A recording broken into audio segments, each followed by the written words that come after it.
Bueno, tiempo de tertulia. Francisco Javier Braña, investigador asociado de la Cátedra de Estudios de la Innovación de ICEI. Muy buenos días, Francisco. Hola, buenos días, José Antonio. Buenos días a todos. Y José Ramón Pin Arboledas, profesor del IES. José Ramón, buenos días. Muy buenos días, aquí estamos. Bueno, yo os traigo dos temas de lo que venimos viendo en la mañana. Uno de ellos es, hemos hablado con Gonzalo Bernardos y nos comentaba pues una de las teorías o de las soluciones o de los planteamientos para salir de esta crisis, que es perdonar, perpetuar, condonar, pongamos el objetivo, aunque el objetivo es perpetuar, la deuda, que en algunos países es del 75% de una parte de esta deuda emitida durante este año por parte del Banco Central Europeo, que el Banco Central Europeo diga, tabla rasa, se perpetúa esa deuda. ¿Cómo lo veis, Francisco? Bueno, es una de las dos soluciones que yo veo para salir de la situación en la que estamos, porque no valdría solo con una conversión de la deuda, que los efectos son distintos de la condonación, porque la condonación, la deuda desaparece y no hay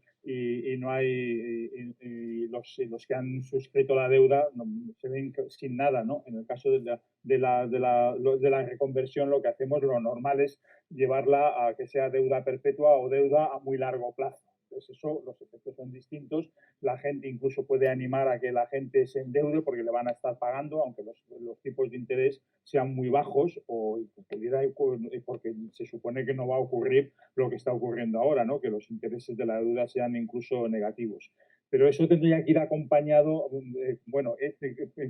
con dos medidas. Bueno, una de ellas sería que es lo que proponen en parte Piketty. Yo sé que la propuesta de Piketty y sus colaboradores es una propuesta polémica, ¿no? Pero tiene un cierto sentido. Es decir, lo que necesitamos es que haya inversión. O sea, tiene que haber una inversión productiva que relance la economía. Entonces, sería utilizar parte de esos fondos que tienen los bancos centrales en deuda para que hubiera inversión. A mí esa me parece una buena idea. Creo que es algo que hay que estudiarlo con detenimiento. Lo que me irrita un poco, perdónenme los oyentes, es que se descalifique así por las buenas. No están diciendo tonterías. Además, los que han hecho esta propuesta tienen suficiente nivel académico para saber lo que dicen. Podemos estar en desacuerdo con partes de ello.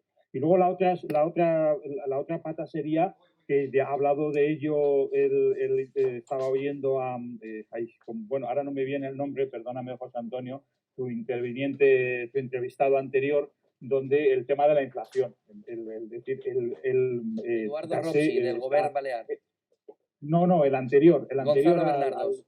Gonzalo Bernardos, el tema de la inflación, es que esto ya es un clamor, ¿no? Hay que echar abajo, primero porque la base teórica, hasta donde llega mi conocimiento, es verdaderamente débil, de ese objetivo de inflación del 2%. Esto es como las cifras que se inventaron en su momento del déficit del 3% del déficit, del 60% de la deuda pública, etcétera, etcétera. O sea, la base empírica es absolutamente débil y casi inexistente. Entonces, no hay que tener miedo a que haya un poquito más de inflación, que es lo que he oído que está haciendo la Reserva Federal de Estados Unidos. En una situación como la actual, aunque llegáramos a un 3% de inflación, eso no sería ningún riesgo ni ninguna catástrofe, o sea, como tal. Y entonces, bueno, pues el mezclar las dos medidas, relajar, o sea, no tener miedo a la inflación, porque ahora inflación no ha habido y hemos tenido hasta deflación, y al mismo tiempo buscar medidas de reestructuración de la deuda para fomentar la inversión productiva me parecería bastante sensato. Bueno, yo pienso dos cosas. La primera es que cualquier cosa que se haga perdonando deuda, alargando deuda, etcétera, lo que tiene que ser es una negociación entre el acreedor y el deudor. Lo que no puede ser es un tema general, porque cada acreedor es distinto. Hay acreedores que lo que son es gente, bueno, que se dedica a pedir dinero y luego lo dilapida. Entonces, el deudor que hace eso, el acreedor no le puede tratar de la misma forma que aquel deudor que lo que ha hecho ha sido, pues, por necesidad pedirlo y luego, por las circunstancias que sea, se ha visto en dificultades. Y entonces lo que hace es que se hace una reestructuración de la deuda se alarga el plazo, se bajan los intereses, se amortiza de otra forma, etc. Por lo tanto, yo creo que hacerlo en términos generales, pues me parece que está fuera de la duda y del mercado. Entonces, es decir, cada país, en el caso de deuda pública o cada particular, con su acreedor, pues negocia y dice, bueno, yo la tengo que reestructurar, etc. De hecho, el Estado español está reestructurando su deuda continuamente. ¿Por qué? Porque cuando se amortiza parte de la deuda, ¿qué es lo que está haciendo el Estado español? Pues volver a pedir la deuda. O sea, cuando te dice, oiga, es que el Estado español ha vendido deuda, ha emitido deuda y lo ha conseguido a tipo de interés negativo. ¿Qué es lo que está pasando? Pues que deuda que tenía antes, que era a tipos de interés probablemente más altos, cuando vence y tiene que pagarla, lo que hace es que vuelve a emitir y a lo mejor con tipos de interés más bajos. De hecho, está reestructurando su deuda, de alguna forma.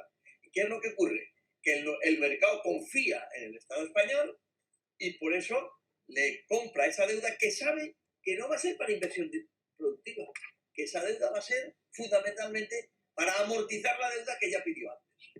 Y este es un tema complicado. Y claro, si el Banco Central Europeo se dedica a amortizar deudas, en términos generales, pues entonces, como dice, es injusto. Ya se sabe que la justicia es dar a cada uno según lo que se merece. Y lo que produce son efectos, digamos, perversos, que la gente dice, bueno, pues yo voy a pedir, pues a partir de entonces ya podrá ¿cómo se llama? La Unión Europea pedir que no haya déficit o lo que sea, porque dirá, bueno, ya, yo hago déficit, yo pido deuda, yo tal, y dentro de unos años me lo puedo pagar. Y esto lo único que hace es que, por otra parte, el propio deudor tiene que cuidarse, porque eso hace que vaya perdiendo confianza el mercado de dinero. Los deudores serios siempre tienen financiación. ¿Y qué hacen? Que pagan cuando tienen que pagar. Renegocian cuando tienen que renegociar. Y nada más. Y yo creo que, efectivamente, como decía Francisco, a mí me parece que decir esto es una burrada es una tontería porque siempre se ha hecho. Incluso los reyes españoles en las épocas del imperio también emitían deuda y tenían suspensiones de pagos. Renegociaban con sus acreedores. Hasta que llegó un momento que lo hicieron tanto que ya los acreedores no se fiaron. Y entonces fue no la deuda, no la suspensión de pago, fue la quiebra. O sea que hay que tener mucho cuidado. Tanto por parte del acreedor como por parte del... Esto es lo que yo creo. Lo que sí me parece a mí, y hablando de la inflación, es que cuando se da...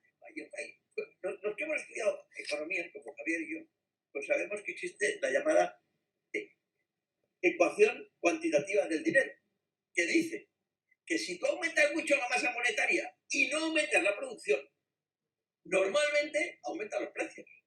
Si tú tienes 2 sillas en el mercado que se venden una vez nada más al año y tienes 100 euros, digamos, en circulación, cada silla vale 50. Si José tú tienes Ramón. 200, cada silla vale 100. O sea, eso es así. Entonces, aumentar mucho la masa monetaria tarde o temprano da la inflación. Ahora, ¿por qué no da inflación ahora? Por 2 razones. La primera es porque no hay demanda. Porque la gente lo que ha hecho ha sido ahorrar durante la pandemia y durante los años anteriores y no comprar. Y entonces por eso los bancos tienen mucho ahorro dentro de sus cuentas. Y la segunda es porque la tecnología ha hecho que se pueda producir a costes mucho más baratos. O sea, no hay inflación de demanda, porque no hay demanda. No hay inflación de costes, porque la tecnología va haciendo, y la mutualización va haciendo que tú puedas encontrar productos mucho más baratos. Que esos 2 factores, que parece que están en contra de la teoría esta de la ecuación cuantitativa del dinero, que esos 2 factores sean suficientemente fuertes, pues ya veremos, para mantener la inflación. Lo que dicen los expertos que están a favor de que va a haber inflación es que si la demanda, por lo que sea, se dispara, pues subirá los precios. Y si suben los precios, los bancos centrales, ¿qué harán? Pues quitar dinero. ¿Y cómo lo quitan ahora? Lo quitan reduciendo los tipos de interés. Esa es la forma de crear dinero o quitar dinero. O subir los tipos de interés, subir los tipos de interés, que es quitar dinero, o reduciendo los tipos de interés, que es dar dinero. Y te dicen, ¿y si suben los tipos de interés? ¿Qué pasa con todos aquellos que tienen mucha deuda? Pues el Estado español, pues que se va a encontrar con que no va a poder pagar no la deuda, sino los intereses, porque cuando vuelva a emitir deuda ya no será tipos negativos, será tipos positivos y cada vez más altos. Esto es conclusión. Lo que dicen estos partidarios, por así decirlo, de que va a haber inflación es, hombre, sea usted prudente y no se endeude demasiado, porque ahora es bueno de endeudarse por este tipo de interés, pero quién sabe si dentro de un par de años o un año, pues está usted en circunstancias muy complicadas. Esto es lo de siempre. Yo le recuerdo a José Pin Albolea que la teoría cuantitativa tiene sus detractores y que realmente es una identidad, no es una igualdad. O sea, no es una ecuación realmente, pero bueno, y solo se cumple. Sí, pero lo habrás estudiado, aunque a nosotros no nos lo enseñaron, porque nos enseñaron la teoría cuantitativa del dinero en el manual de Luis Ángel Rojo como una verdad revelada. Es que la de los años 30 es que la investigación posterior de que ha habido mucha, es decir, no tiene siembra serias dudas, hasta el punto de decir eso, que es una identidad contable, que es a posteriori. Entonces, pero fíjate que incluso en estos momentos, según esa teoría, deberíamos de tener mucha inflación. Y no se cumple. ¿Por qué? Por las dos razones que yo he dicho. Porque no hay demanda. Porque no hay demanda. Porque no hay demanda. Y porque los costes, gracias a la tecnología y la globalización, se están reduciendo mucho. Pero si esos dos factores no se produjeran, si empezara a haber demanda, por mucho que sea una identidad, si hay mucho dinero y no se producen más productos, suben los precios. Pasa que en la situación en la que estamos, o sea, si hubiera un empuje de la demanda, un push de la demanda, pues sería a corto plazo, a corto plazo. Y yo creo que eso se puede, los bancos centrales lo pueden controlar. La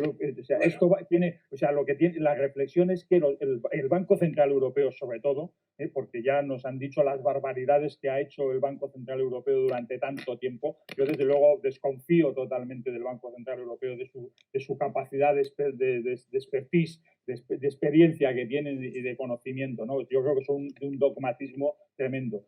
Espero que haya una cierta reflexión sobre que hay que cambiar cómo se está entendiendo el efecto de la inflación. Bueno, es que fíjate, esto hay que reflexionar sobre ello. Sobre ello hay mucho escrito, porque hay una parte que es heterodoxa, pero que cada vez está más aceptada, la teoría monetaria moderna, que tiene una parte absolutamente sensata que lleva muchos años reconociéndose. Bueno, por el anterior gobernador del Banco de Inglaterra lo reconoció, es decir, que no son los bancos comerciales los que crean dinero, no los bancos centrales, ¿no? Y eso a nosotros tampoco nos lo enseñaron, si lo recuerdas, ¿eh? El manual era, y todavía están los manuales. Yo alucino que el último año que di clase, que tuve que dar un curso de introducción a la economía, porque saben ustedes que soy catedrático jubilado de economía aplicada, ¿no? Bueno, pues todavía en los libros de texto, en el famoso Mankiw, seguía apareciendo el modelo de que son los bancos centrales los que crean dinero. Mire, hombre, no, por favor.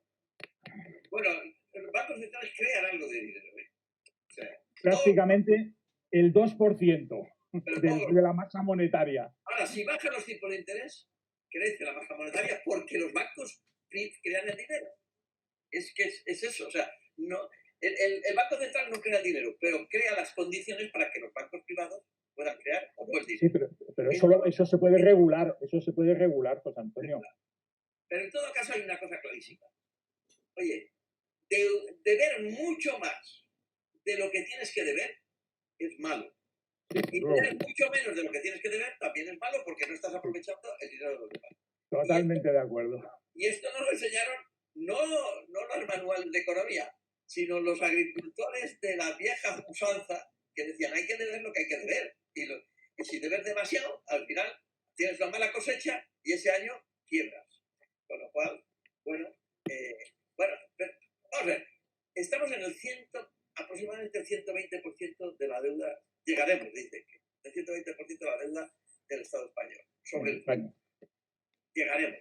Bueno, yo creo que es un poco exagerado. A mí no me ha preocupado cuando estábamos al 100%. No me preocupaba. Si empezaban a subir, sí. Pero no me preocupa ahora. Me preocupa si alguna vez empiezan a subir los tipos de interés y tenemos que renegociar otra vez la deuda como estamos haciendo, pues entonces lo que que se llama el servicio de la deuda, nos va a presionar.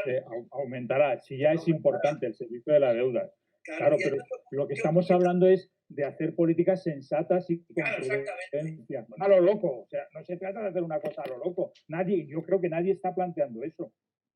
Bueno, Pero lo que no puede ser es tú estarás de acuerdo conmigo en que lo que no puede ser es la cantidad de deuda pública que está en manos del Banco Central Europeo. Es eso me deuda parece pública, ¿eh?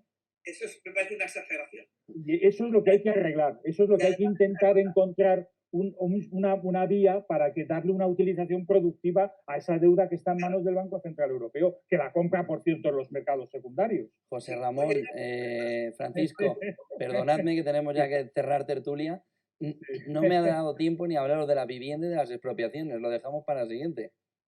Pero te hago un apunte de eso. Tenemos una ley de expropiaciones en España que defiende al expropiado. Yo no tendría mucho miedo. A mí lo único que me ha gustado de esa intervención es que apunta algo que no se ha hecho nunca, que es que hay que construir vivienda de alquiler. Y es que esa es la solución. Lo demás son todo apaños. No, porque ¿cuántas viviendas él no lo ha dicho, se lo he dicho yo, él no lo ha dicho. Sí, pues estoy totalmente de acuerdo contigo. Francisco, eso es porque el propio alcalde de Madrid en unas declaraciones dijo, oiga, es que están expropiando porque no han hecho su labor. Porque si hubiesen construido vivienda social, ese gobierno que lleva varios años ya en el gobierno balear, pues no necesitaría expropiar. Y esto, bueno, pues que se aplique el cuento del Ayuntamiento de Madrid y la comunidad, ¿eh? Tenemos que despedirnos. Francisco, José Ramón, buen día y buen negocio. Buen día, buen negocio para todos. Hasta la próxima. Un abrazo. Un saludo.